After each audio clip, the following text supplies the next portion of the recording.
कैसे करें घर में तुलसी जी का विवाह, आइए जानते हैं सरल विधि से।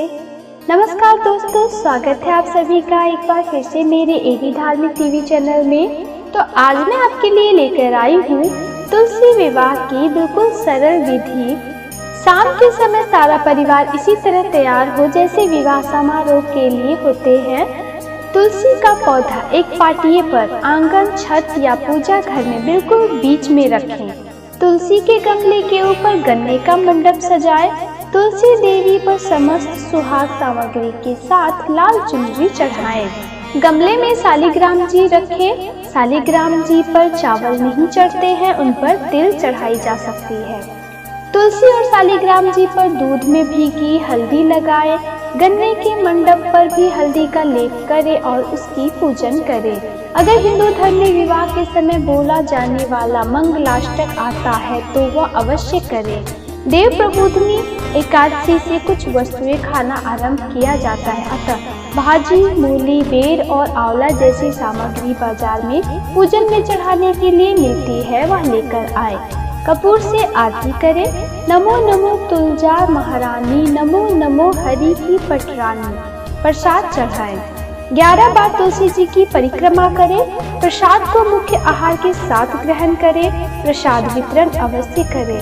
पूजा समाप्ति पर घर के सभी सदस्य चारों तरफ से पाटिये को उठाकर भगवान विष्णु से जागने का आह्वान करें।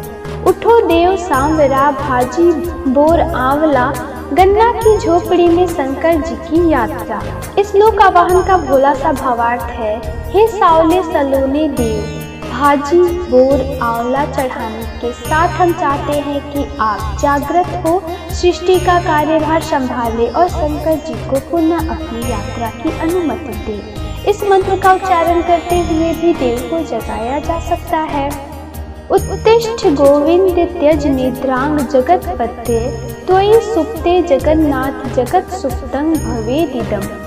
उत्थिते चेष्टते सर्वमुत्तिष्ठोत्तिष्ठ माधव, गला मेघा वीर्यच्चैव निर्मलं निर्मला दिशः, शारदानि च पुष्पाणि गृहाणमं केशव। इस मंत्र का उच्चारण करें। तुलसी विवाह की कथा। प्राचीन काल में जलंधर नामक राक्षस ने चारों ओर उत्पात मचा रखा था। वह बड़ा वीर और पराक्रमी था। उसकी वीरता का रहस्य था उसकी पत्नी पतिव्रता धर्म। उसी के प्रभाव से वह अजेय बना हुआ था। जलंधर के उपद्रवों से परेशान सभी देवी देवता भगवान विष्णु के पास गए और उनसे रक्षा करने की गुहार लगाई। देवी देवताओं की प्रार्थना सुनकर भगवान विष्णु ने वृंदा की पतिव्रता धर्म भंग करने का निश्चय किया। उन्होंने जलंधर का रूप धरकर छल से वृंदा को स्पर्श किया। विष्णु के स्पर्श करते ही वृंदा का सतीत्व नष्ट हो गया। जलंधर देवताओं से पराक्रम से युद्ध कर रहा था, लेकिन वृंदा का सतीत्व नष्ट होते ही मारा गया। जैसे ही वृंदा का सतीत्व भंग हुआ, जलंधर का सिर उसके आंगन में आ गिरा। जब वृंदा ने यह देखा तो क्रोधित होकर जानना चाहा कि जिसने उसे स्पर्श किया वह कौन है। सामने साक्षात विष्णु जी खड़े थे। उसने भगवान विष्णु को शाप दे दिया, जिस प्रकार तुमने छल से मुझे पति वियोग दिया है, उसी प्रकार तुम्हारी पत्नी का भी छल पूर्वक हरण होगा और स्त्री वियोग सहने के लिए तुम भी मृत्यु लोक में जन्म लोगे। यह कहकर वृंदा अपने पति के साथ सती हो गई। वृंदा के शाप से ही प्रभु श्री राम ने अयोध्या में जन्म लिया और उन्हें सीता वियोग सहना पड़ा। जिस जगह वृंदा सती हुई वही तुलसी का पौधा उत्पन्न हुआ। तुलसी विवाह के संबंधी एक और पौराणिक कथा जाने। एक अन्य कथा के आरंभ ऊपर की कथा के अनुसार ही है, लेकिन इस कथा में वृंदा ने विष्णु जी को यह शाप दिया था कि तुमने मेरा सतीत्व भंग किया है, अतः तुम पत्थर के बनोगे। यही पत्थर शालिग्राम कहलाया।